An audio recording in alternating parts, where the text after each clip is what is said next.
सुरेश धस यांनी मुंडेंची भेट घेणं अत्यंत दुर्दैवी आहे असं अंजली दमानिया यांनी म्हटलेलं आहे। धस राजकीय पोळी भाजून घेत आहेत असा आरोप सुद्धा दमानिया यांनी केला। धस आणि धनंजय मुंडे यांच्या भेटीवरून अंजली दमानिया यांनी निशाणा साधलाय। धस यांचे सगळे आरोप नाटकी होते असंही दमानिया म्हणतात। आपल्या सोबत सामाजिक कार्यकर्त्या अंजली दमानिया मॅडम आहेत, आपण त्यांच्याकडून जाणून घेऊया। मॅडम, काय सांगाल की सुरेश धस यांनी धनंजय मुंडेंची भेट घेतली? कसं आहे की काल जेव्हा हे सगळं कळलं अतिशय संताप अशा गोष्टीचा की तुम्ही 2 महिने कुटुंबाला न्याय मिळवून देण्यासाठी लढताय असं दाखवताय, कुटुंबाबरोबर तुम्ही मोर्चात जाताय, आंदोलनं करताय आणि अचानकपणे ज्याच्यावर आरोप करताय त्या व्यक्तीला तुम्ही जाऊन भेटता। तर मी काल तेच म्हणलं की यांचे पाय चालले कसे, ते तिथे त्यांची पायरी चढले कसे, त्यांना आतून काही वाटलं नाही का की आपण हे काय करतोय, कोणाशी कॉम्प्रोमाइज करायला जातोय? म्हणजे कुठेतरी असं वाटतं ना की या लोकांना हृदय नाहीये, याला लोकांच्या भावना नाही आहेत, यांना लोकांचे अश्रू दिसत नाही आहेत, कुटुंबाचे होणारे हाल दिसत नाही आहेत आणि कुठेतरी इमोशन्स वापरून आपली राजकीय पोळी भाजून घेताना आता पुन्हा एकदा आपल्याला सुरेश धस दिसतायत। खूप संताप येतो आणि हे मला ह्याचीच भीती होती पहिल्या दिवशीपासनं। पहिल्या दिवशी मी जेव्हा बीडला गेले होते तेव्हाच धनंजय देशमुखांना सांगितलं होतं की हे चुकीचं होतंय, तुम्ही यांच्यावर इतका विश्वास टाकू नका, कधी पलटतील तुम्हाला कळणार सुद्धा नाही। आणि एक्झॅक्टली तसंच झालं, कारण 11-12 पासून मी धसांना ओळखते आणि ओळखते म्हणजे त्यांच्या तिथे काय काय करतात, कसं जे ते 2011-12 पासनं बीडला मिनी बिहार म्हणायचे का, तर तिथे मोठ्या प्रमाणावर दहशत करणं, गावगुंड पाळणं, आष्टीच्या बंगल्यावर त्यांच्या ठेवणं, त्यांना हवं नको ते सगळं पुरवणं, इलेक्शनमध्ये त्यांचा वापर करणं, हे सगळं धस सुद्धा करतात। आणि हेच मी धनंजय देशमुख यांना सांगितलं होतं, पण त्यांना वाटत असेल की कदाचित हे सगळे लावून धरतायत तर न्याय मिळेल म्हणून त्या न्यायाच्या भूमिकेत त्यांनी तसं म्हटलं असेल। पण आता एक्झॅक्टली हेच झालं, पलटताना दिसतायत। एकदा नाही 2दा जाऊन ते धनंजय मुंडेंची भेट घेत आहेत।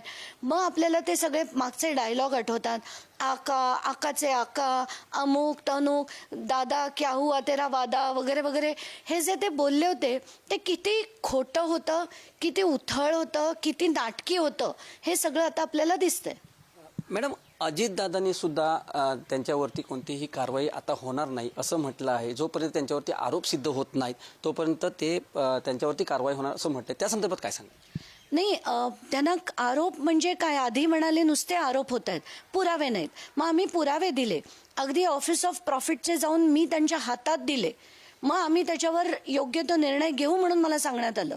त्यानंतर कृषी घोटाळा असो, सगळे घोटाळे एकानंतर एक आम्ही बाहेर काढतोय, पण तरी जर त्याच्यावर कारवाई होत नसेल तर आता आपल्याकडे मार्ग काय? तर मी एडीजीना भेटले, डीजीना भेटले, सीएमना भेटले, अजित पवारांना भेटले, अगदी सीजेनपर्यंत मी पत्र पाठवलंय।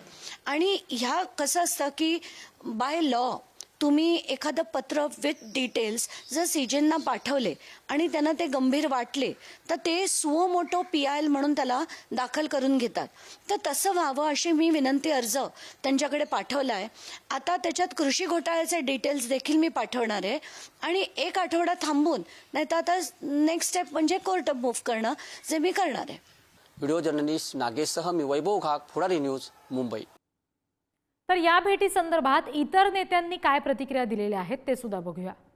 मला वाटतं सुरेश धस हा अत्यंत पारदर्शी अशा प्रकारचा कार्यकर्ता नेता आहे। पोटात एक ओटात एक असं मानणारा नेता नाही आणि म्हणून भेटल्यावर भेटीची कबुली दिली। कबुली दिल्यावर मी माझा विषय सोडणार नाही हेही त्यांनी सांगितलं। प्रदेशाध्यक्षांनी बोलवल्यावर जाणं हे त्या ठिकाणी कर्तव्य आहे, तो पक्षशिस्तीचा भाग आहे, म्हणून ते त्या ठिकाणी गेले। परंतु त्यांच्या विषयाशी, गुन्हेगारी या विषयावर त्यांनी जो आवाज उठवायला घेतलाय त्याच्याशी कुठल्याही परिस्थितीत तडजोड करतील असं मला वाटत नाही। मी तुम्हाला सांगतो, सुरेश धस हे प्रामाणिक कार्यकर्ते आहेत, त्यांनी कुठल्याही मुद्द्यावर माघार घेतलेली नाही। आणि धनंजय मुंडे आणि सुरेश धस जेव्हा माझ्याकडे भेटले तेव्हा त्यांनी स्पष्टपणे सांगितलं की संतोष देशमुखाच्या हत्येमध्ये जे आरोपी आहेत त्या आरोपींना अंतिम शिक्षा होतपर्यंत दोघही धनंजय मुंडे आणि सुरेश धस या दोघांनी आपली जी बाजू आहे ती कायम ठेवलेली आहे. आणि सुरेश धस असे कार्यकर्ते आहेत त्यांनी जे मुद्दे हातात घेतले आहे ते मुद्दे धसास लावतपर्यंत सुरेश धस काम करणार आहे. त्यांना पूर्ण काम करण्याची मुभा आहे.